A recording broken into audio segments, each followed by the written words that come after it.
ہماری جو کلاسیں اس وقت آپ سے ہونے والی ہیں تو اس میں فی الحال ہمارا موضوع ہے قرآن فہمی کے اصول. یہ آپ نوٹ کر لیں، پھر ہم آگے بات کرتے ہیں. اچھا دیکھیے،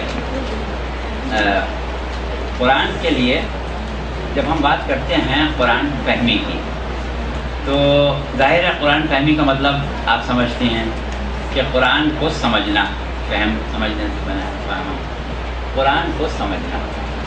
تو قرآن کو سمجھنے کے لیے کن اصولوں کے اوپر ہمیں کاربند ہونا چاہیے تاکہ قرآن جو کلام الہی ہے اور اس میں جو کچھ بیان کیا جا رہا ہے عالم انسانیت کے لیے، اس کے ایک ایک لفظ، ایک ایک جملے اور ایک ایک پیراگراف یا آیات میں منشائے خداوندی کیا ہے، اللہ کیا پیغام دینا چاہتا ہے. تو اب ان چیزوں کو سمجھنے کے لیے اصولوں پر تو ہمیں بات کرنا ہے، لیکن قبل اس کے کہ ہم اصولوں پر بات کریں پہلے ہمیں یہ دیکھنا پڑے گا کہ قرآن کو سمجھنے کے لیے اصولوں کی ضرورت کیوں ہے. کیا وجہ ہے کہ ہم قرآن کو سمجھنے کے لیے کوئی خاص اصول اختراع کرنا چاہتے ہیں، کچھ کوشش کرنا چاہتے ہیں، صحیح کرنا چاہتے ہیں. اس سے ایک عام تاثر یہ پیدا ہوتا ہے کہ جیسے قرآن جو ہے وہ کوئی بہت مشکل چیز ہے کہ جو آسانی سے سمجھ میں نہیں آ سکتا، اور اس کو سمجھنے کے لیے ہمیں محنت کرنا پڑتی ہے، کوشش کرنا پڑتی ہے. دوسری طرف ہمارے سامنے ایک نظریہ بعض لوگوں کا یہ آتا ہے کہ وہ یہ کہتے ہیں کہ قرآن کو تو اللہ نے بھیجا ہی عالم انسانیت کے لیے ہے، اور اس لیے بھیجا ہے کہ ہر شخص قرآن سے استفادہ کر سکے، ہر شخص قرآن کا فائدہ اٹھا سکے، ہر شخص قرآن سے کچھ نہ کچھ سبق لے سکے. تو اس اعتبار سے منطقاً اور عقلاً قرآن کو بہت آسان ہونا چاہیے. اگر قرآن آسان نہ ہو تو ظاہر ہے کہ ہر شخص قرآن نہیں سمجھ سکتا. تو جب قرآن سمجھنے کے قابل ہی نہ ہو تو پھر فائدہ کیا اس کو نازل کرنے کا کہ لوگ سمجھ ہی نہ سکیں. تو یہ دو نظریات ہمارے سامنے آتے ہیں کہ بعض حلقوں سے یہ آواز اٹھائی جاتی ہے کہ قرآن سمجھنا ناممکن ہے، سوائے کچھ خاص افراد کے کوئی قرآن نہیں سمجھ سکتا، کوئی قرآن کے بارے میں حتمی رائے نہیں دے سکتا، کوئی قرآن سے کوئی اصول اخذ نہیں کر سکتا. اور ایک طرف یہ چیز سامنے آتی ہے کہ نہیں صاحب، قرآن تو ہے ہی عالم انسانیت کے لیے، سب اس سے اپنے مطالب جو ہیں وہ سمجھ سکتے ہیں. تو اگر ہم اس بحث سے گفتگو کا آغاز کریں تو کیا آپ لوگوں کے ذہنوں میں کوئی ایسی چیز ہے کہ ہم اگر آپ سے سوال کریں کہ آپ کے حساب سے قرآن کو آسان ہونا چاہیے یا مشکل ہونا چاہیے، کوئی آپ لوگ جواب دے سکتے ہیں اس سلسلے میں؟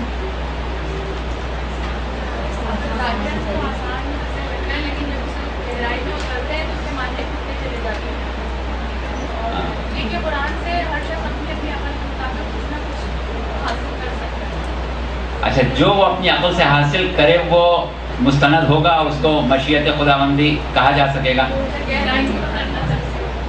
ہاں، آپ کیا کہہ رہی ہیں؟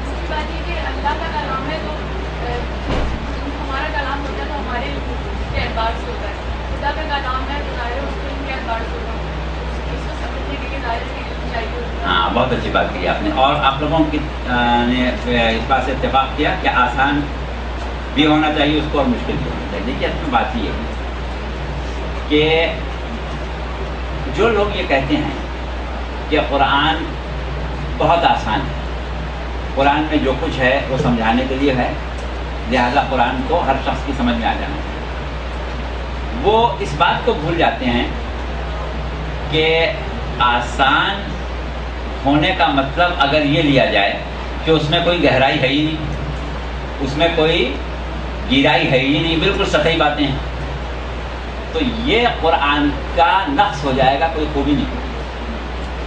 اور اگر قرآن میں گہرائی ہو، گہرائی ہو، معنوں میں بہت زیادہ وسعت ہو، تو پھر ظاہر ہے کہ وہ ایک لحاظ سے مشکل ہوتا چلا جائے گا۔ تو اب ہم اگر ان دونوں نظریات کو سامنے رکھیں تو جو لوگ یہ کہتے ہیں کہ قرآن بہت آسان ہے، ان کے پاس اس سلسلے میں دلیلیں ہیں۔ ہم تمام دلیلوں کا ذکر نہیں کریں گے، چند دلیلیں آپ کے سامنے پیش کرتے ہیں، صرف اس لیے کہ آپ لوگوں کے ذہنوں میں یہ بات آئے کہ یہ بات جب کہی جاتی ہے کہ قرآن بہت آسان، قرآن بہت آسان، تو کس بنیاد کے اوپر کہی جاتی ہے، اور اس کے بعد پھر ہم ان دلیلوں کو رد کر دیں گے۔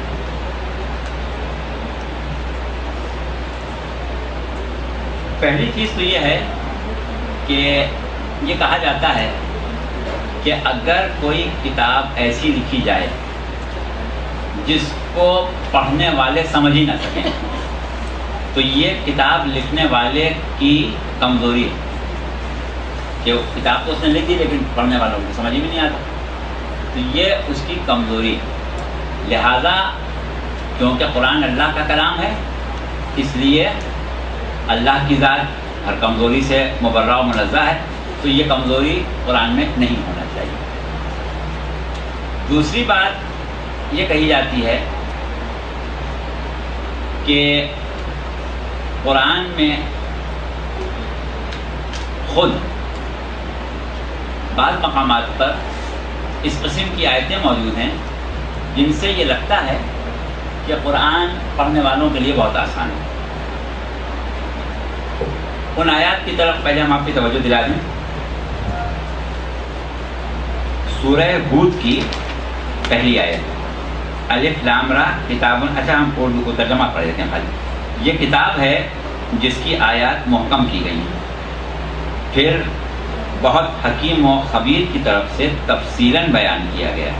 سورہ اعراف کی 52ویں آیت، ہم نے ان کو ایک ایسی کتاب دی ہے جس کی تفصیل ہم نے علم سے کر دی ہے، ایمان والوں کے لیے ہدایت اور رحمت ہے۔ سورہ حامیم سجدہ آیات 1 سے لے کے 4 تک۔ یہ کتاب خدا رحمان الرحیم کی طرف سے نازل ہوئی، اس کی آیتیں الگ الگ کی گئی ہیں۔ صاحبان علم کے لیے یہ قرآن فصیح اور صاف کلام ہے۔ یہ کتاب رحمان الرحیم کی طرف سے نازل ہوئی، اس کی آیتیں الگ الگ کی گئی ہیں۔ صاحبان علم کے لیے یہ قرآن فصیح اور صاف کلام ہے، بشارت اور نذارت والا۔ پھر ان میں سے اکثر نے منہ پھیر لیا، بس وہ نہیں سنتے۔ حامیم سجدہ آیت 44۔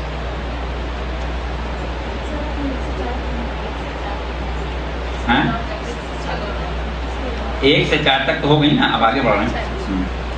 اور اگر ہم اس قرآن کو عجمی بناتے تو یہ کہتے کہ اس کی آیتیں الگ الگ کیوں نہ کی گئی۔ اب ان آیتوں کو سامنے رکھنے کے بعد یہ کہا گیا کہ قرآن جو ہے وہ ہر شخص کے لیے عام فہم ہے، ہر شخص کے لیے سمجھ میں آنے والا ہے۔ یہ لوگ یہ بھی دعویٰ کرتے ہیں کہ قرآن کی تفسیر کی ضرورت ہی نہیں ہے، قرآن خود سمجھ میں آ جاتے ہیں، اور جتنے بھی جھگڑے مسلمانوں میں ہوتے ہیں وہ تفسیر کی وجہ سے ہوتے ہیں، تفسیر لکھنی نہیں چاہیے۔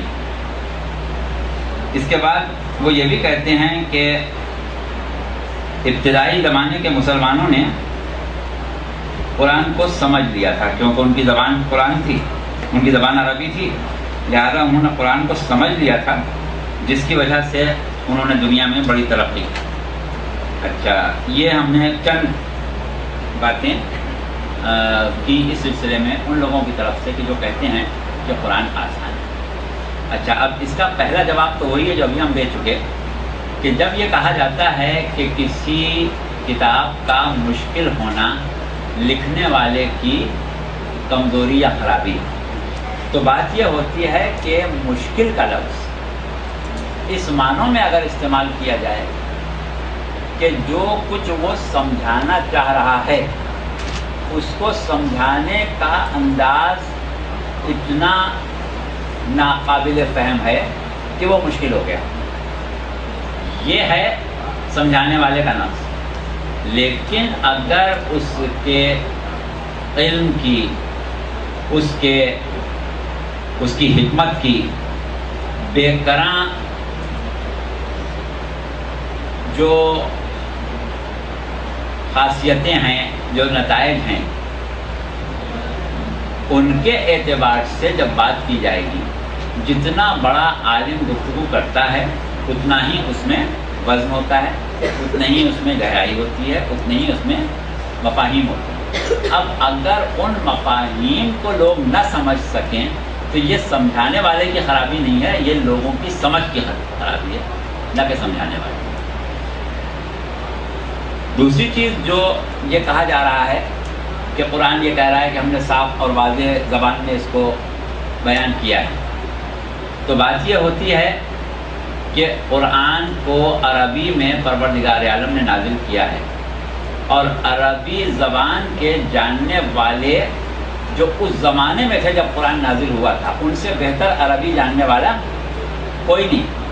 لیکن ان کے لیے رسول کی ذمہ داری کیا تھی؟ یعلمہم الکتاب والحکمہ، وہ ان کو کتاب و حکمت کی تعلیم دیں۔ تو جب وہ اپنی زبان کے اتنے ذوق کے باوجود عربی زبان کو نہیں سمجھ سکتے تھے، جب تک رسول نہ سمجھائیں تو باقی لوگ کیا سمجھیں گے؟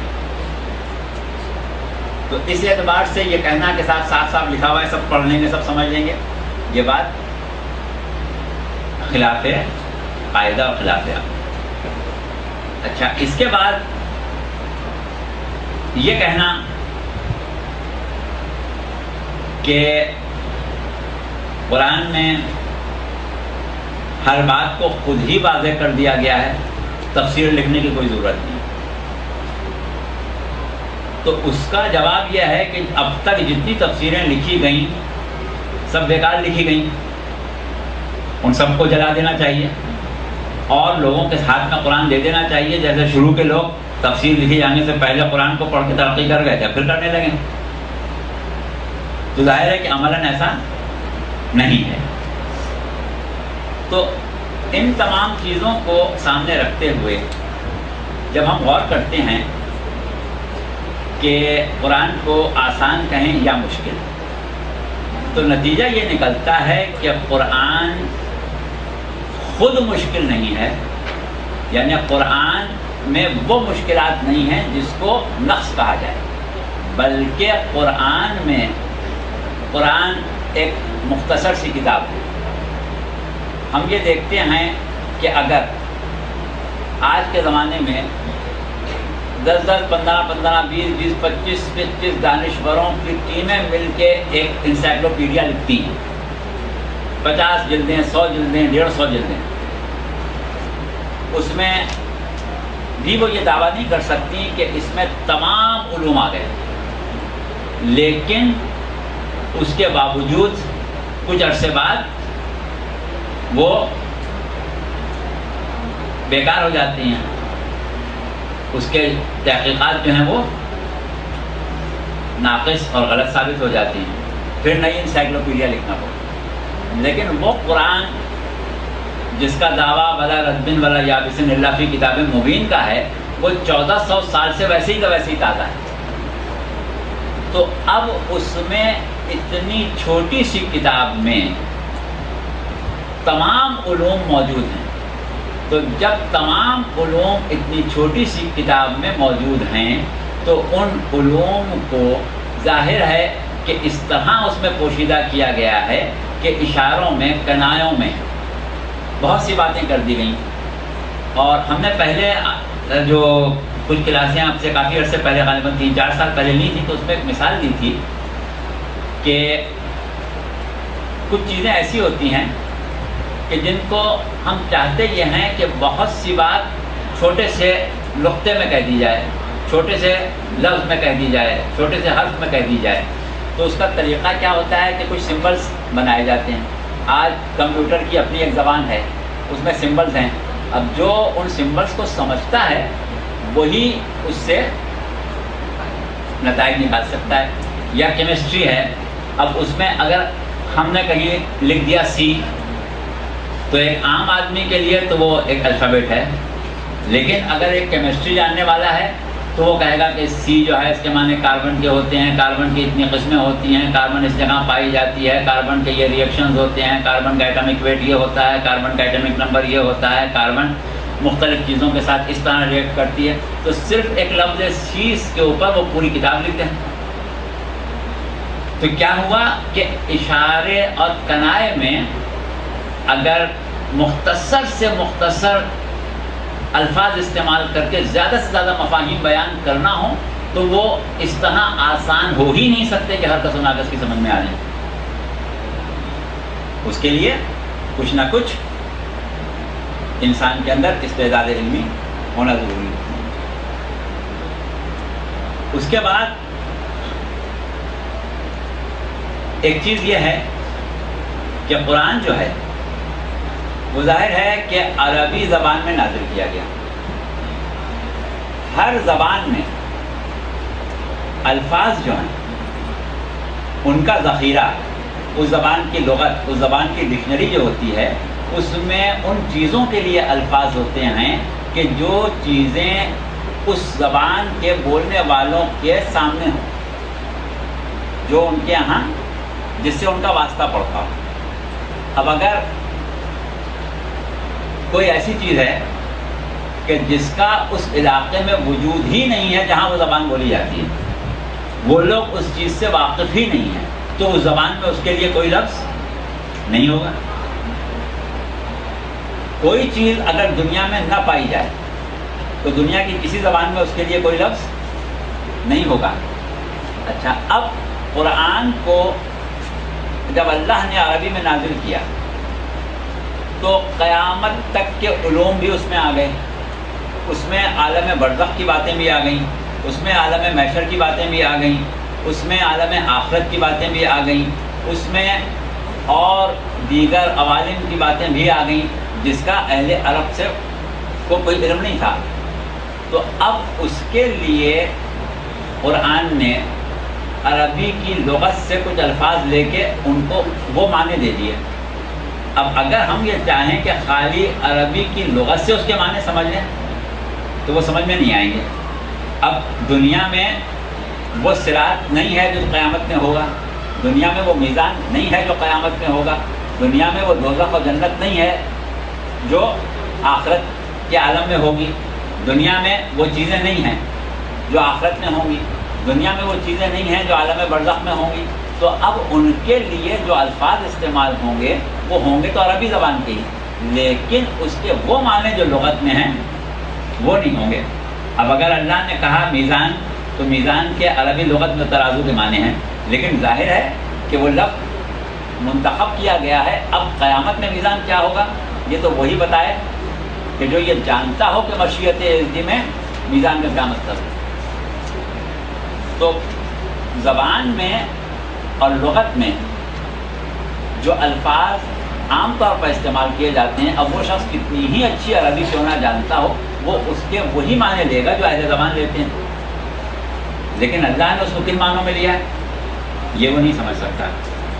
اچھا، اسی طرح سے بہت سے امور ایسے ہوتے ہیں کہ جن کو بیان کرنے کے لیے الفاظ کو ان کے مجازی معنوں میں استعمال کیا جاتا ہے،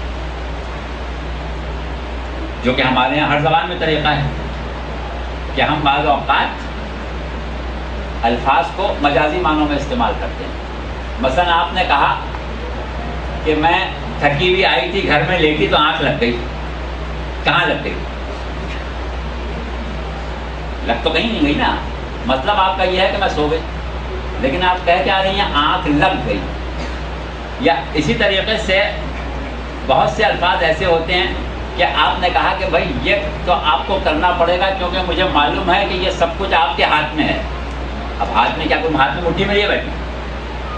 تو ہاتھ کا لفظ، ناک کا لفظ، کان کا لفظ، آنکھ کا لفظ، بہت سے ایسے الفاظ کہ آپ نے کہا کہ بھائی میں تو ایسا پریشان ہوئی میرے پیروں کے نیچے کی زمین نکل گئی. تو اب پیروں کے نیچے کی زمین نکل گئی کہ ظاہری معنی کچھ اور ہیں اور حقیقی معنی کچھ اور ہیں. تو ایسے محاورے روزمرے اور ضرب الامثال ہر زبان میں ہوتی ہیں. اب قرآن میں اگر اللہ نے کہا کہ اللہ عرش پر بیٹھ گیا تو عرش پر بیٹھ گیا کا مطلب یہ ہے. اسی طریقے جیسے ہم کہتے ہیں کہ بھائی فلاں بادشاہ کے مرنے کے بعد اس کا بھائی تخت پر بیٹھا. تو اب تخت پر بیٹھا سے مطلب یہ نہیں ہے کہ وہ بیٹھ گیا جا کے وہاں. مطلب کیا ہے کہ نظام حکومت اس نے اپنے ہاتھ میں لے لیا. اللہ عرش پر بیٹھا یعنی اللہ نے نظام کائنات کو اپنے قبضہ قدرت میں دیا. یہ مطلب ہوگا. یہ تو نہیں ہوگا کہ وہ جا کے بیٹھ گیا.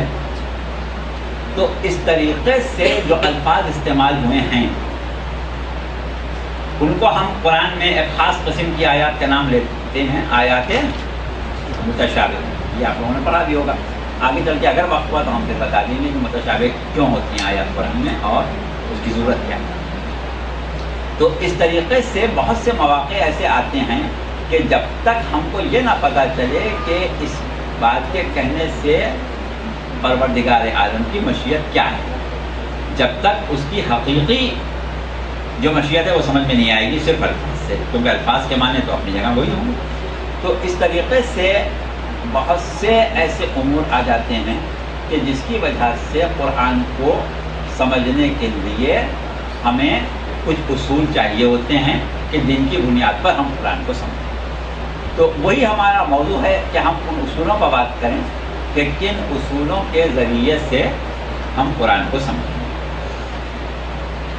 اب ہمارا جو ایک بنیادی عقیدہ ہے کہ قرآن اہل بیت کے بغیر سمجھ میں نہیں آ سکتا. اس کا بھی مطلب کیا ہے؟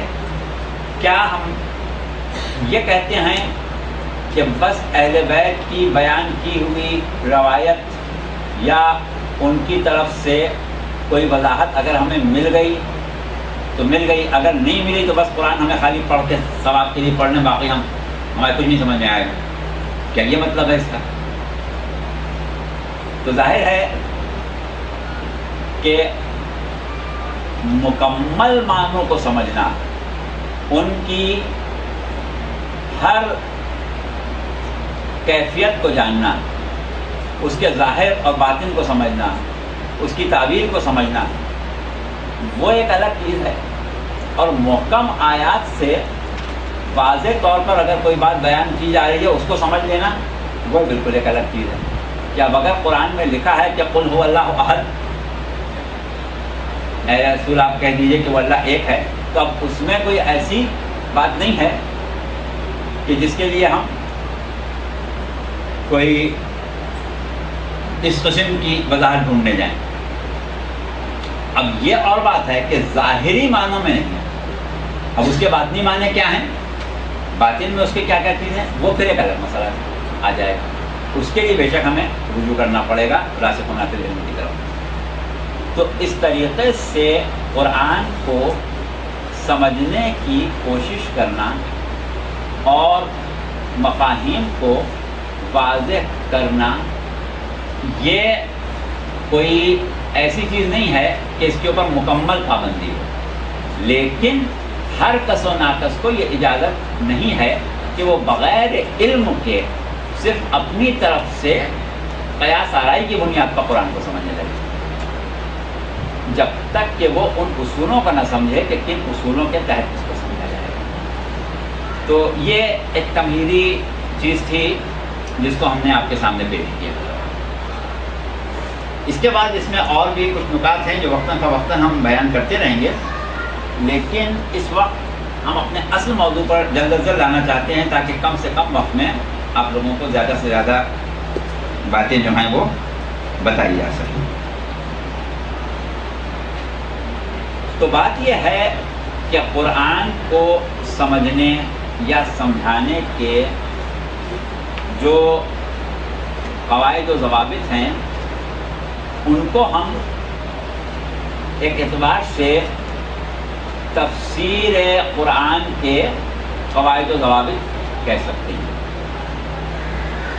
تو اب جیسا کہ ابھی ہم نے کہا کہ قرآن کی تفسیر کی تاریخ یہ ہے کہ خود رسول اللہ معلم کتاب و حکمت ہیں، آپ نے خود قرآن کی تفسیر کی، قرآن سنایا اور اس کے بعد قرآن کی تفسیر کی۔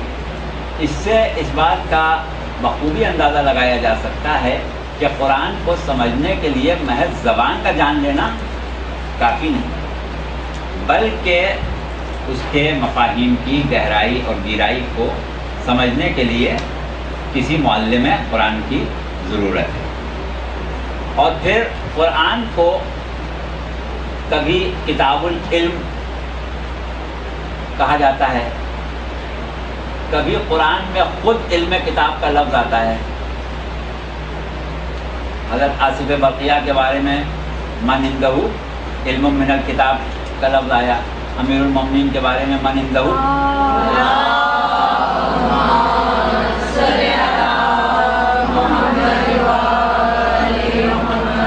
علم الکتاب آیا۔ ہم نے اس کو یہ وہ جو کتاب کا علم رکھتا ہے، رسول کے لیے آیا کہ جو کتاب اور حکمت کی تعلیم دیتے ہیں۔ تو اس سے یہ پتہ چلتا ہے کہ قرآن ایک منبع علم ہے، اور علم کو سمجھنے اور سمجھانے کے لیے ظاہر ہے کہ صاحبان علم کی ضرورت ہوتی ہے کہ جو اس علم کے ماہر ہوں، وہ اس علم کو سمجھاتے ہیں۔ تو بس اس علم کو سمجھانا جو ہے وہی ایک اعتبار سے تفسیر قرآن۔ اور قرآن کے بارے میں ہم جتنے علوم پر بھی بات کرتے ہیں، اس میں سب سے اہم علم جو ہے وہ قرآن فہمی ہی کا علم ہے، قرآن کی تفسیر کا ہی ہے۔ تفسیر کا لفظ جو ہے وہ فسرہ سے بنا ہے۔ فسرہ یعنی کسی چیز کے اوپر سے پردے کو ہٹا دینا۔ تو کسی چیز سے پردے کو ہٹانے کا مطلب ہی یہ نکلتا ہے کہ قرآن میں خود کوئی ایسی چیز نہیں ہے کہ جو سمجھ میں نہ آئے، بلکہ سمجھنے والوں کی کمزوری ہے جس کی وجہ سے ہمیں اسے کھول کے بیان کرنا پڑتا ہے۔ جو بھی اشتباہ ہوتا ہے وہ خود کلام میں نہیں ہوتا بلکہ فہم قرآن میں ہوتا ہے۔ تو تفسیر جو ہے وہ اشتباہ کو کلام الہی سے دور نہیں کرتی بلکہ لوگوں کے ذہنوں سے دور کرتی ہے۔ یہ تھوڑی سی باتیں ابھی شروع میں آپ کو ذرا مشکل سی لگ رہی ہوں گی اور کچھ معلوم ہو رہی ہوں گی، لیکن بس ابھی تفسیر کی اقسام پر آ جائیں گے تو پھر اتنی پریشانی نہیں ہوگی۔ اب ہم یہ بتاتے ہیں آپ کو کہ قرآن کی تفسیر کرنے کے لیے مفسرین نے کن طریقوں کو اپنایا ہے، کس طرح یہ سمجھنے کی کوشش کی ہے کہ اس آیت سے منشاء خداوندی کیا ہے۔ اس میں ایک سب سے زیادہ استعمال ہونے والی چیز اور اصول جو رہا ہے وہ ہے آیت کی شان نزول، یعنی آیت کس موقع پر نازل ہوئی، کس کے بارے میں نازل ہوئی، کن حالات میں نازل ہوئی۔ یہ اگر ہمیں پتہ چل جائے تو اس سے ہم آیت کی جو منشاء خداوندی کے بارے میں وضاحت ہو رہی ہو وہ نکال سکتے ہیں۔ اور آپ نے عموماً یہ لفظ سنا ہوگا کہ جب آیت کی بات ہوتی ہے تو کہا جاتا ہے کہ اس آیت کی شان نزول ہے، یہ واقعہ پیش آیا تو یہ آیت نازل ہوئی۔ آپ حدیث قصہ پڑھتی ہیں، اس میں کیا ہوتا ہے، آیت کی پوری شان نزول ہوتی ہے کہ آیت کب نازل ہوئی، کیسے نازل ہوئی، کہاں نازل ہوئی۔ اسی طرح اور دیگر آیتوں کا جب تذکرہ آتا ہے تو آپ یہ بیان کرتی ہیں کہ یہ اس طرح ہوا تھا، اس موقع پر یہ آیت نازل ہوئی تھی، لہذا اس سے یہ مطلب لیا جائے۔ یہ ایک اصول ہے کہ جس میں ہم شان نزول کو بنیاد بناتے ہیں اور آیت کو سمجھنے کی کوشش کرتے ہیں۔ اچھا، دوسرا طریقہ وہی ہے کہ قرآن کو عربی زبان کے قواعد اور اس کے لغوی معنوں کے اعتبار سے سمجھنے کی کوشش کی جائے۔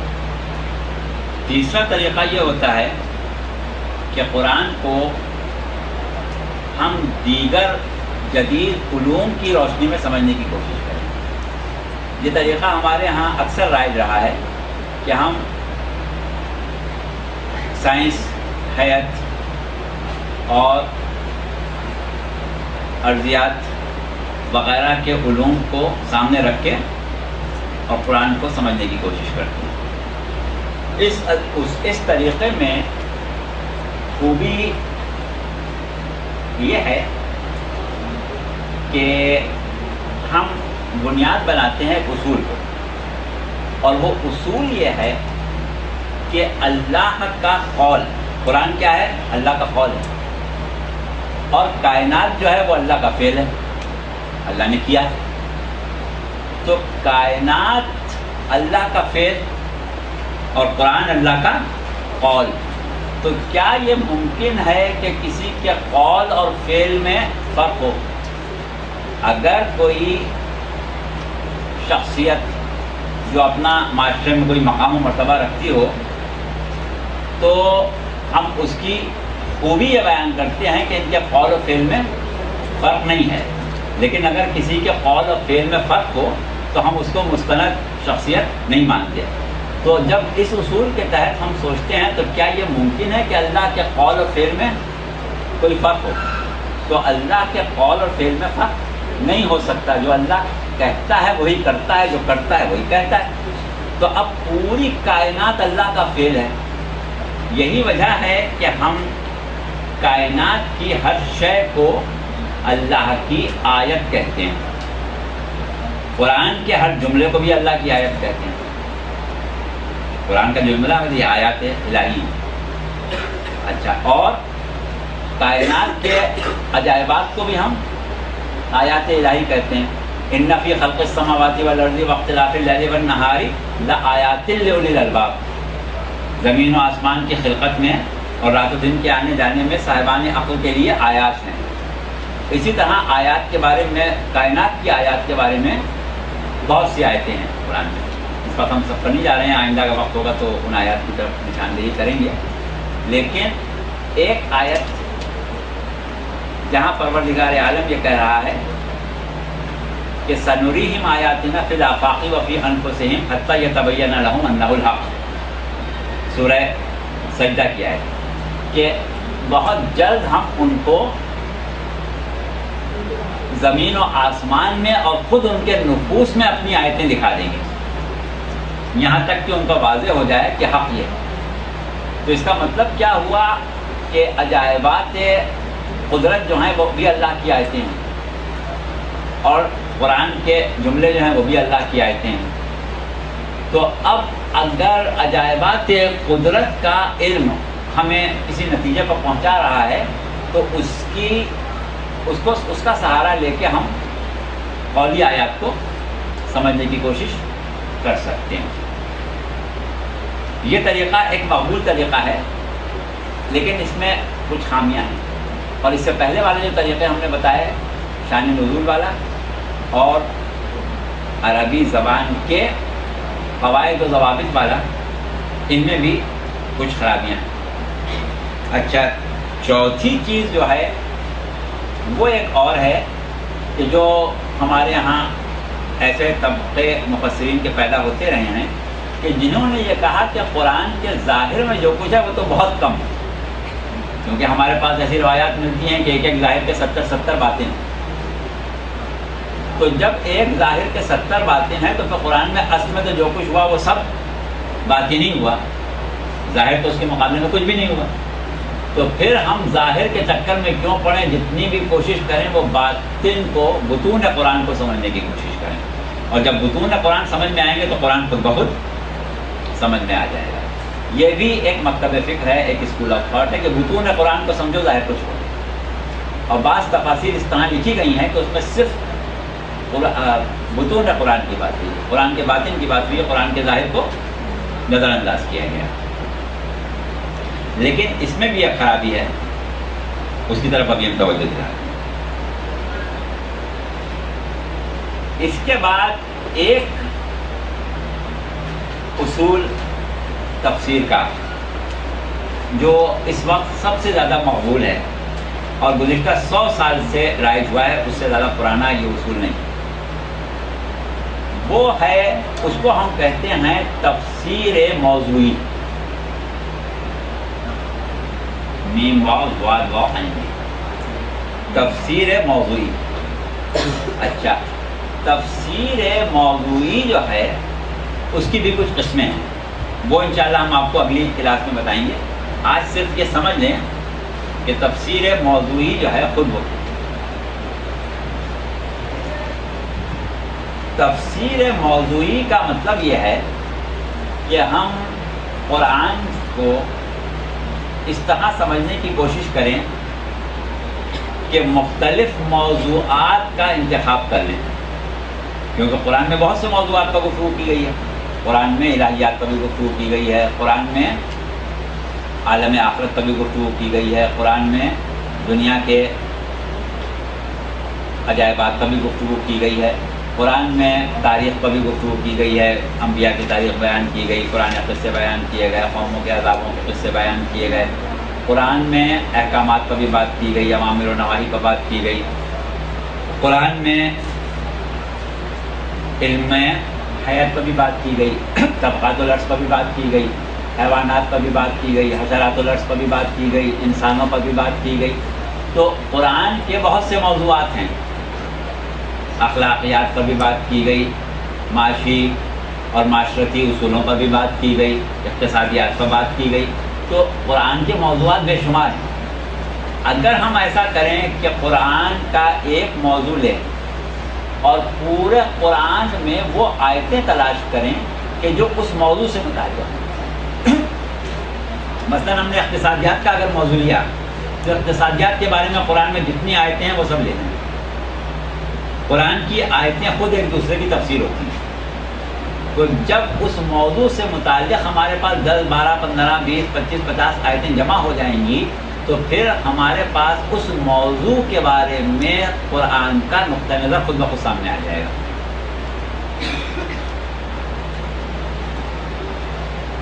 اس کو ہم کہتے ہیں تفسیر موضوعی. اور جیسا کہ بھی ہم نے کہا کہ آج کل یہ طریقہ جو ہے یہ کافی مقبول ہے. اب اس میں کیا خرابی ہے،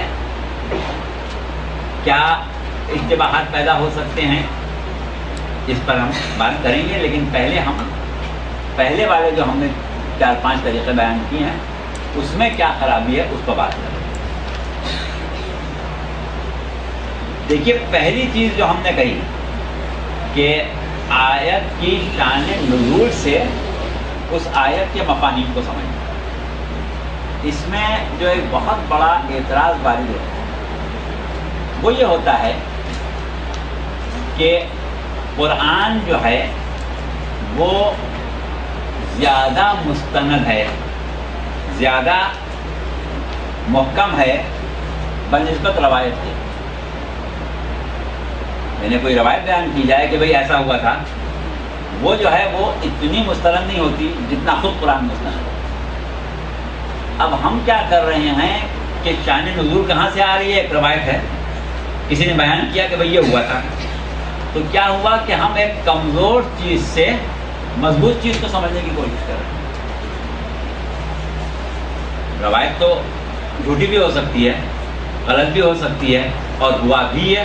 ہمارے سامنے یہ مثالیں موجود ہیں کہ بہت سی آیات ہیں جن کے بارے میں لوگوں نے اپنی مرضی کے مطابق شان نزول کر کے بیان کر دی کہ وہ اس موقع پر نازل ہوئی تھی، یہ آیت تو اس موقع پر نازل ہوئی تھی، یہ ہوا تھا اس وقت یہ آیت نازل ہوئی تھی. تو اب جب اس میں خود اشتباہ پیدا ہو گیا اور روایت جیسی کمزور چیز کو ہم بنیاد بنا رہے ہیں ایک محکم اور مستند چیز کو سمجھنے کے لیے، تو یہ اصول جو ہے وہ ناقص ہو گیا. اب یہ اور بات ہے کہ وہ لوگ کہ جو اس نقص کی طرف توجہ دلاتے ہیں وہ یہ کہتے ہیں کہ ہم اس کو مکمل نظر انداز نہیں کر سکتے، کیونکہ شان نزول سے بہرحال بہت سی باتیں سامنے آتی ہیں، اور بعض روایات جو ہیں وہ اتنی مستند ہیں کہ ہم ان کو بنیاد بنا لیں، لیکن بنیادی طور پر یہ خرابی بہرحال پھر بھی ہے کہ روایت کے ذریعے ہم آیت کو سمجھیں۔ ہاں، تو واقعہ جو ہے وہ تو قرآن میں نہیں لکھا ہے، وہ تو تاریخ میں لکھا ہے، حدیث میں لکھا ہے، اور آیت جو ہے وہ قرآن میں اللہ کا کلام ہے۔ اب ہم مشیت خداوندی کو آیت الہی سے سمجھنے کی کوشش کر رہے ہیں، اور سہارا کس چیز کا لے رہا ہے؟ روایت کا۔ تو روایت سے کمزور چیز ہے نا، آیت کے مقابلے میں تو روایت کمزور چیز ہے نا، تو کمزور چیز کے سہارے پر ہم مضبوط چیز کو سمجھنے جا رہے ہیں، یہ خراب ہے۔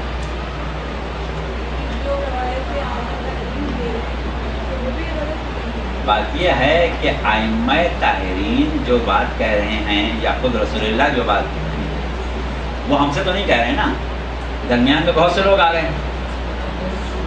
ابھی اس کے اوپر بات کریں گے انشاءاللہ اگلی کلاسوں میں، حدیث کو سمجھنے پر، تو یہ بات آپ لوگوں کو سمجھ میں آ جائے۔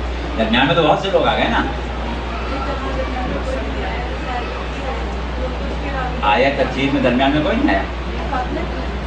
بی بی فاطمہ نے جو روایت کی وہ کس سے کہی؟ اور جابر بن انصاری نے کس سے کہی؟ جابر بن عبداللہ انصاری سے بھی آپ کی ملاقات تو نہیں ہوئی نا؟ ہاں ہوئی، تو کیا جابر بن عبداللہ انصاری سے آپ کی براہ راست بات ہوئی؟ آپ کی تو ان سے ملاقات نہیں ہوئی نا۔ پورا سلسلہ ہے کہ 50-60 راوی ہیں بیچ میں۔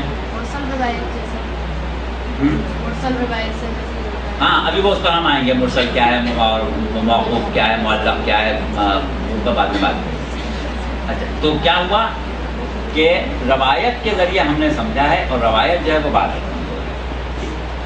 اب اس کے بعد جو دوسرا معاملہ ہے زبان و بیان والا،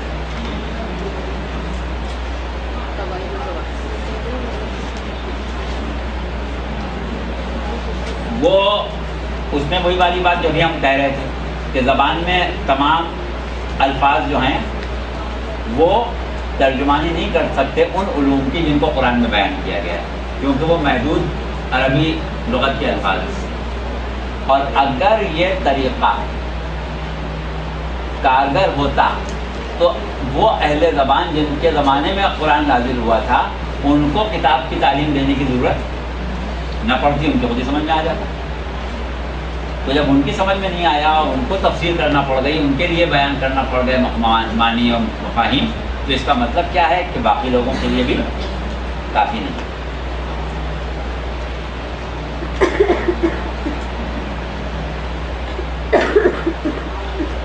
اچھا، اس کے بعد جب ہم آتے ہیں اس طریقے پر کہ جس کو ہم نے کہا کہ جدید علوم اور مشاہدہ قدرت، کائنات پر غور و فکر، اس کے ذریعے ہم قرآن کو سمجھیں، تو اس میں ایک بڑی خرابی یہ پیدا ہو جاتی ہے کہ یہ علوم جو انسان اپنے تجربات، اپنے مشاہدات اور اپنے تفکر و تعقل سے حاصل کرتا ہے، اس میں ہمیشہ غلطی کا امکان رہتا ہے۔ اور آج تک کا ہمارا تجربہ یہ ہے کہ ہر صدی میں، بلکہ اب تو صدی بھی پوری نہیں گزرتی، جو ہم نتائج کائنات کو دیکھ کے نکالتے ہیں، جو اصول ہم بناتے ہیں، وہ تھوڑے دن بعد غلط ثابت ہو جاتے ہیں۔ تو جب ہم صحیح اصول استنباط کر ہی نہیں پاتے تو پھر ہم اس کی بنیاد پر قرآن کو سمجھنے جائیں گے، تو جب وہ اصول ہی غلط ثابت ہو جائے گا تو پھر کیا کریں گے؟ پھر قرآن کی آیتیں جو ہیں ان کے مفاہیم ہمیں خود بخود تبدیل کرنا پڑ جائیں گے۔ تو اس لحاظ سے یہ طریقہ جو ہے یہ بھی بہت اچھا ہے، بہت کارگر ہے، اصول اس کا، بنیاد اس کی بہت مضبوط ہے، لیکن عملاً اس میں مسائل پیدا ہو سکتے ہیں۔ اس کے بعد جو ہمارا اگلا اصول تفسیر بیان کرنے کا، جس کو ہم نے ابھی کہا کہ ظاہر کو نہ دیکھا جائے، صرف باطن کو سمجھنے کی کوشش۔ تو باطن والا معاملہ یہ ہے کہ وہ جب باطن ہے تو وہ باطن ہی ہے، علاوہ تو نہیں ہے۔ اب پھر ہمیں رجوع کرنا پڑے گا ایسے افراد سے کہ جو بطون قرآن کا علم رکھتے ہوں، اس کے بغیر باطن تک ہم پہنچ ہی نہیں سکتے۔ اچھا، اب جب ہم ان سے رجوع کریں گے تو بات پھر وہیں آ جائے گی کہ ہمیں روایات کا سہارا لینا پڑے گا، احادیث کا سہارا لینا پڑے گا، اور احادیث اور روایات کا جب ہم سہارا لیں گے تو وہ پھر وہی والی بات آ جائے گی کہ ہم کمزور چیز سے مضبوط چیز کو سمجھنے کی کوشش کر رہے ہوں گے۔ اچھا، اب آخر میں ہم تفسیر موضوعی، جس کا ہم نے تذکرہ کیا اور کہا کہ یہ سب سے اچھی چیز ہے، اس کی خرابی کو بیان کر دیں، اور اس کے بعد آپ لوگوں کو ہم تھوڑا سا 10-12 منٹ ہمارے پاس بچیں گے، 10-15 منٹ، اس کا کوئی چیز اگر آپ پوچھنا چاہیں تو پوچھ لیجیے گا، اور پھر انشاءاللہ ہم تفسیر میں ایک چیز ہوتی ہے جسے عموماً آپ نے ایک لفظ سنا ہوگا، تفسیر بالرائے، تو اس کے بعد بھی بات کرتے ہیں اگر آج وقت ملا، ورنہ بعد میں، کہ تفسیر بالرائے کیا چیز ہے۔ اچھا، اب اس میں کیا ہوتا ہے کہ ہم نے کسی ایک موضوع کو لیا اور کوشش کی کہ اس موضوع سے متعلق جتنی آیتیں ہیں وہ ہم ایک جگہ پر جمع کر لیں۔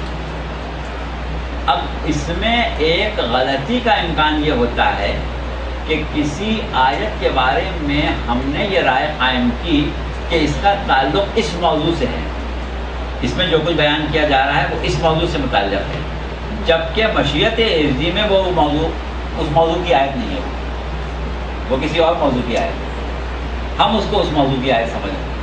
اب اگر ہم نے اس موضوع کی آیت سمجھ کے ان آیات کے ساتھ اس کو ملا دیا تو ممکن ہے کہ ہم نتیجہ جو ہے وہ صحیح نہ نکال پائیں۔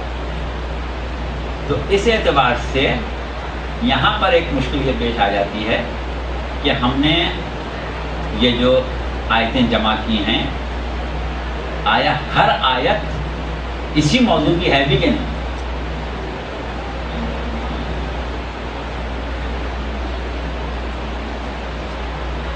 اچھا، یہاں تک چلنے کے بعد تھوڑا سا ہم ایک چیز اور بتا دیں کہ ایک تصور یہ ہے کہ قرآن کے ایک سورے کی آیات آپس میں ایک ربط رکھتی ہیں، کچھ نہ کچھ ان کا ایک دوسرے سے تعلق ہوتا ہے، لیکن دوسری طرف یہ نظریہ بھی ہے کہ نہیں، آیات مختلف مواقع پر نازل ہوئیں اور ایک سورے میں جو آیتیں جمع کی جا گئی ہیں وہ مختلف زمانوں میں نازل ہوئی ہیں، مختلف مواقع پر نازل ہوئی ہیں، مختلف حالات میں نازل ہوئی ہیں، لہذا یہ کہنا کہ ہر سورہ میں جمع شدہ تمام آیات جو ہیں، مثلا سورہ بقرہ کی تمام آیات یا سورہ آل عمران کی تمام آیات یا سورہ نساء کی تمام آیات جو ہیں وہ آپس میں کوئی تعلق رکھتی ہیں، لیکن کچھ مفسرین نے اس اصول کو مستند جانا ہے کہ بہرحال کچھ نہ کچھ تعلق آیات کا سورے میں آپس میں ضرور ہوتا ہے، اور انہوں نے تفسیر موضوعی کا طریقہ یہ اختیار کیا کہ آیات جو ہیں کسی موضوع کے متعلق اگر لینا ہے تو وہ مختلف سوروں سے نہ لیں بلکہ اسی سورے سے۔ اب ذرا یہ مشکل موضوع ہے، آپ لوگ تھکے جا رہی ہیں، آپ ایسا کریں کہ اب آپ خود پوچھیں ہم سے۔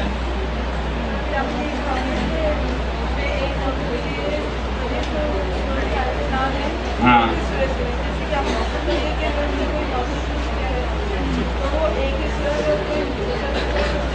نہیں مختصر تو نہیں ملے گا، بڑے صورت ہاں، بڑے چھوٹے۔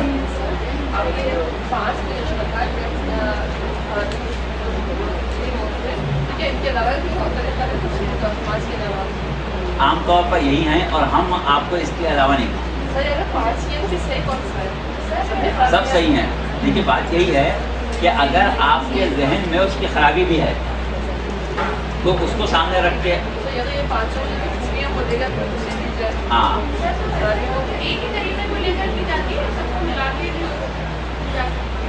دیکھیے بات یہ ہے کہ یہ وہ طریقے ہیں جو اب تک رائج رہے ہیں اور یہ کچھ اصول بنائے گئے ہیں، ان کے اوپر قرآن کو سمجھنے کی کوشش کی گئی۔ آپ لوگوں کے لیے ہم کوئی نئی چیز نہیں دیں گے، یہی جو اب تک رائج رہے ہیں طریقے وہی بتائیں گے۔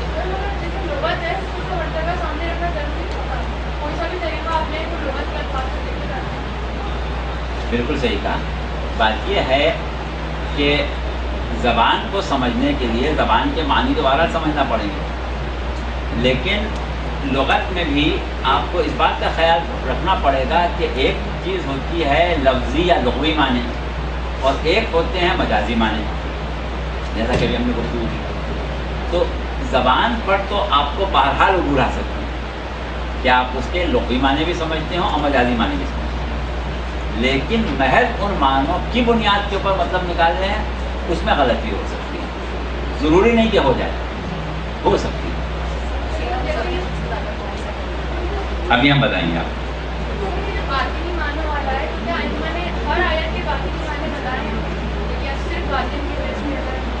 ہاں بات یہ ہے کہ ائمہ سے تفاسیر کے علوم ہم کو ملے ضرور ہیں، خاص طور سے 11ویں امام سے، امام حسن عسکری ہے،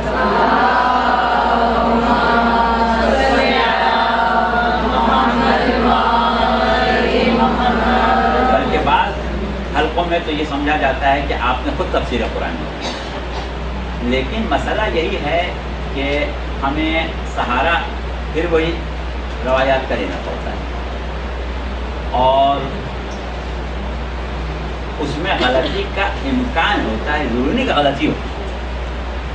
تو ان تمام غلطی کے امکانات کو اگر ہم ذہن میں رکھیں گے تو پھر ہم ہر طریقے کو سامنے رکھیں گے، ہر طریقے کی خوبی اور خامی کو سامنے رکھیں گے، اس کے بعد نتیجہ نکالیں گے۔ لیکن ہم سے مقصد یہ ہے کہ اس کے لیے بھی ہم آگے چل کے بات کریں گے کہ مفسر کی شرائط ہوتی ہیں، یعنی جس شخص میں وہ شرائط پائی جائیں اس کو حق ہے کہ وہ قرآن کی تفسیر کر سکے۔ تو وہ مفسر کی شرائط انشاءاللہ اگلی کلاس میں بتائیں گے۔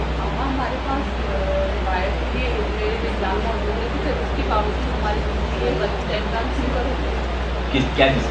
ہمارے پاس جو روایات ہیں رجال موجود ہے، تو پھر ہم غلطی کا اشتباہ کیوں کریں؟ یہ ہم آپ کو انشاءاللہ یہ ایک کلاس میں یا زیادہ سے زیادہ اگلی کلاس میں اس کو پورا کر دیں گے، قرآن فہمی کے اصول کو بہت تفصیل میں نہیں جائیں گے کیونکہ یہ تو بہت لمبا موضوع ہو جائے گا۔ یہ آپ کو خشک اور مشکل بھی اسی لیے لگ رہا ہے کہ ہم چاہ رہے ہیں کہ جلدی سے ختم کر دیں۔ تو ہاں تو جب ہم آپ کو حدیث فہمی کے اصولوں پر بات کریں گے تو پھر آپ کو اندازہ ہو جائے گا کہ کیوں حدیث سے یا روایت سے ہم کسی چیز کے بارے میں حتمی رائے نہیں قائم کر پاتے۔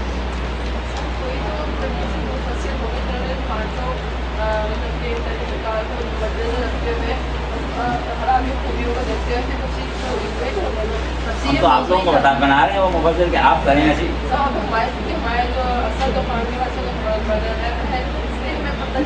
کیا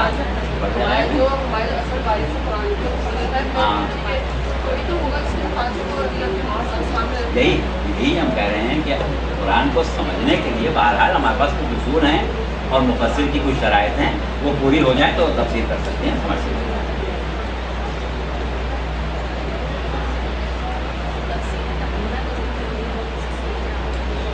تفسیر نمونہ جو ہے وہ بہت سی تفاسیر کو جمع کیا ہے انہوں نے، ہاں بہت سی تفاسیر کو جمع کیا ہے اور اس میں جہاں شان نزول سامنے بیان رکھی گئی ہے وہاں انہوں نے شان نزول کا ذکر کر دیا ہے، لیکن تفسیر موضوعی کون کون سی ہیں اس کے بھی ہم آپ کو اگر آج موقع ملا تبھی بتاتے ہیں، ورنہ انشاءاللہ اگلی کلاس میں بتائیں گے۔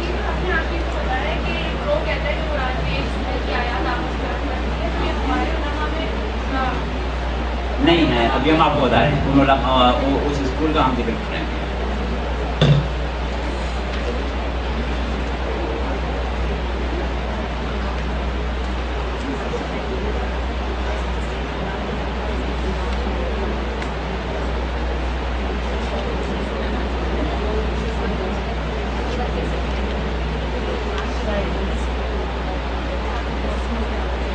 پہلے آپ یہ سمجھ لیں کہ تفسیر موضوعی کی کچھ خوبیاں ہیں. ہم نے خامی تو بیان کر دی، خوبیاں بھی. خوبیاں پہلی تو یہ ہے کہ ہمیں روایت کا سہارا نہیں لینا پڑتا ہے. دوسری خوبی یہ ہے کہ ایک موضوع کے اوپر ہمیں بہت سی آیتیں مل جاتی ہیں جس سے ہماری فکر کی گہرائی اور گہرائی پڑ جاتی ہے. اور تیسری چیز یہ ہے کہ اگر ہم علوم جدید کا سہارا بھی اس میں شامل کر لیں تو کیا ہوتا ہے کہ جب زیادہ آیتیں سامنے ہوتی ہیں تو علوم جدید کا سہارا لینا بھی نسبتاً آسان ہو جاتا ہے.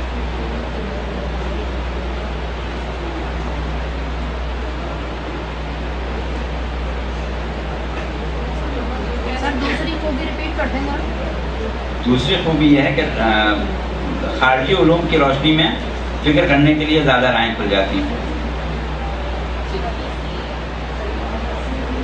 اور نتائج حاصل کرنے کے لیے کافی مواد اکٹھا ہو جاتا ہے.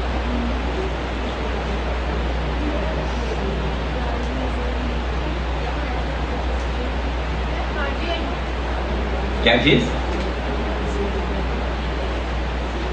کیا پوچھ رہی ہیں؟ خارجی علوم سے مقصد یہ ہے کہ دیگر جو دنیا کے حیات کا، سائنس کا، آپ کی اناٹمی ہے، بیالوجی ہے، باٹنی ہے، بیالوجی ہے، اس سے سہارا لینا آسان ہو جاتا ہے.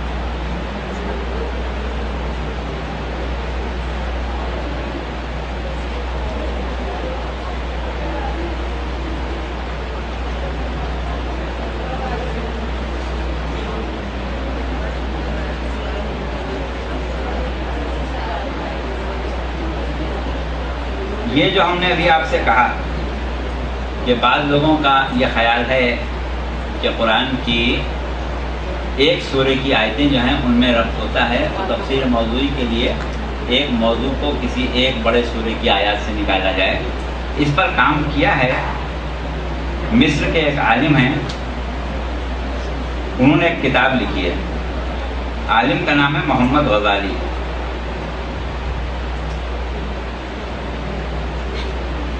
اور کتاب کا نام ہے نحو تفسیر موضوعی لسورۃ القرآن.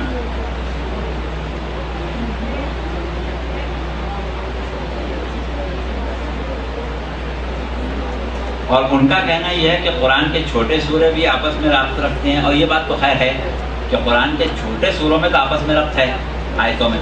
جیسے آپ قل اللہ پڑھیں یا قل اعوذ برب الناس پڑھیں یا انا اعطیناک پڑھیں تو ہر آیت دوسری آیت سے ربط رکھتی ہے. لیکن بڑے سوروں میں عموماً خیال یہ کیا جاتا ہے کہ ربط نہیں ہے. انہوں نے ثابت کیا ہے کہ چھوٹے یا بڑے دونوں میں ربط ہے.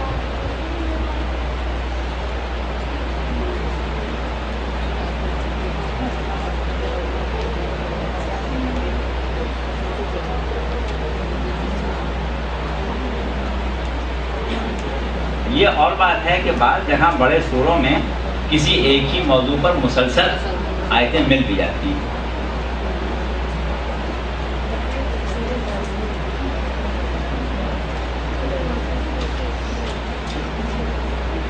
سورہ رحمان جیسے سر اس میں آپس میں یعنی سورہ رحمان میں بھی یہ ہے کہ نعمات الہی کا ذکر ہے تو اس میں ایک لحاظ سے ربط جو ہے وہ مل جاتا ہے. سورہ واقعہ میں بھی قیامت کا ذکر ہے کیونکہ واقعہ نام ہی قیامت کا ہے.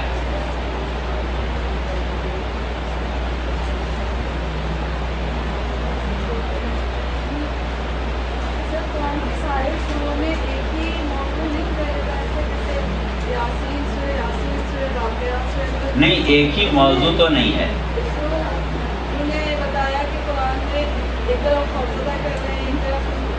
وہی ہے کہ یہ ابھی ہم نے آپ کو محمد غزالی کا ذکر کیا نا کہ یہ ایک ایسی کتاب جنہوں نے لکھی ہے کہ جس میں انہوں نے یہ کہا کہ چھوٹے سورے ہوں یا بڑے سورے ہوں کچھ نہ کچھ ربط ضرور ہے. اور اس کی پوری کتاب ہے. اب وہ آپ پوری کتاب پڑھیں تو سب چیزیں سامنے آ جائیں. نہیں، اب بات یہ ہے کہ صحیح یا غلط کا لفظ جو ہے نا وہ تو پھر استعمال کرنا بڑا مشکل ہے. اہل تشیع میں بھی دیکھیے ہم ابھی آپ کو بتاتے ہیں. ایسا ہے کہ آقا ناصر مکارم شیرازی نے پیام قرآن کے نام سے ایک تفسیر لکھی ہے.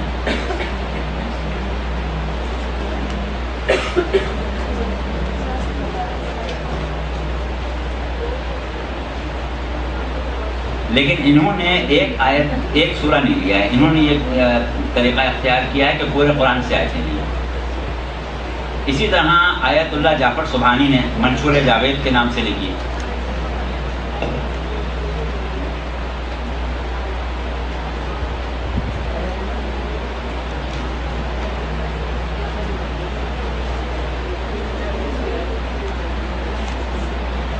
تفسیر موضوعی کے اوپر کچھ مواد آقا باقر الصدر نے بھی دیا ہے، لیکن ان کا نظریہ اس سلسلے میں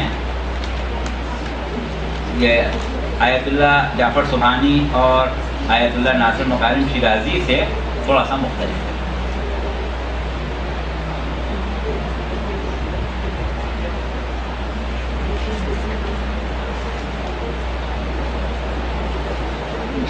اب اس کے بعد تفسیر کے بارے میں جیسا کہ ابھی ہم نے کہا کہ ایک چیز ہم آپ کو تفسیر بالرائے کے بارے میں بتائیں گے، اور ایک بات یہ بتائیں گے کہ تفسیر کرنے والا خواہ کوئی بھی ہو اور خواہ کسی اصول کے تحت تفسیر کر رہا ہو، اس کے لیے ایک مشکل یہ ہوتی ہے کہ جن لوگوں کے لیے تفسیر کر رہا ہے ان لوگوں کو سمجھانے کے لیے اسے بات کو بدلنا پڑتا ہے، یعنی ان چیزوں کو ہی سمجھا پاتا ہے صرف جس کو وہ سمجھ سکیں، چاہے اس کے مفاہیم بہت سے ہوں، لیکن یہ کہ جو شخص زیادہ سمجھ سکتا ہے اس کو گہرے مفاہیم بھی سمجھا دیے، ہلکے بھی سمجھا دیے، اور جو کم سمجھ سکتا ہے اس کو اتنے ہی سمجھائے۔ تو اب بظاہر تو اس نے اسی آیت کی تفسیر کی ہے، لیکن سننے والوں کے معیار کو دیکھتے ہوئے ایک ہی مفسر کی تفسیر میں آپ کو فرق مل جائے کہ وہ ایک جگہ کچھ کہہ رہا ہے، ایک جگہ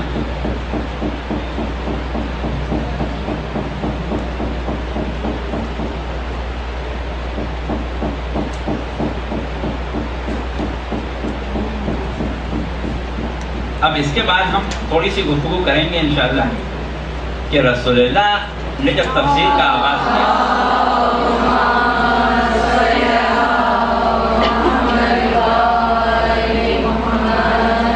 تو ان کو تفسیر کرنے کے لیے کیا مسائل پیش آتے تھے۔ جو ان کے سامنے لوگ بیٹھے ہوتے تھے ان کی خوبی یہ تھی کہ وہ زبان تو بہت اچھی طرح سمجھتے تھے، لیکن دیگر علوم میں ان کی دسترس جو تھی وہ نہیں تھی۔ تو ایسی صورت میں تفسیر کا انداز ظاہر ہے کہ تھوڑا تبدیل ہو جائے گا۔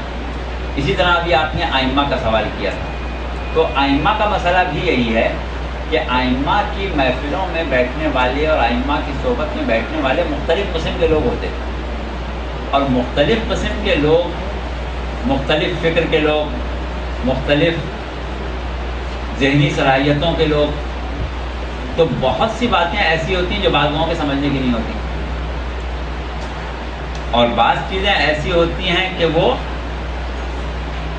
جن لوگوں کو سمجھائی جا رہی ہیں وہ اتنے باریک بین اور اتنی عقلی وسعت رکھنے والے ہوتے ہیں کہ جب تک کہ ان کو گہرائی میں جا کے نہ سمجھایا جائے ان کی تسلی نہیں ہوتی۔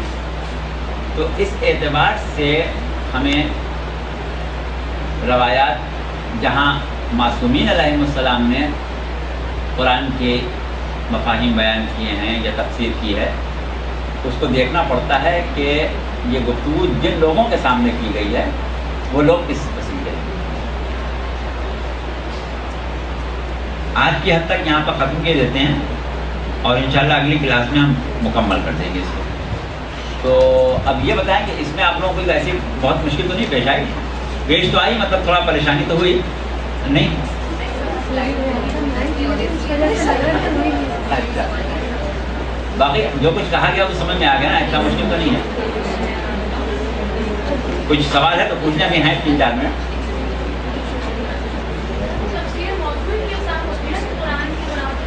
ہاں ہاں، باقی تفسیر کی قسمت ہم نے بتائی آپ کو، اس میں ایک قسم تفسیر موضوع ہے۔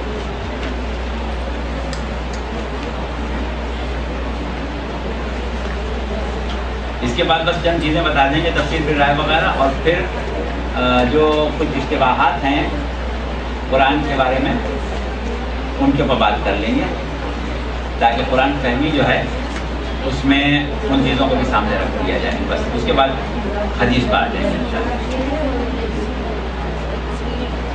ٹھیک ہے، کافی ہے۔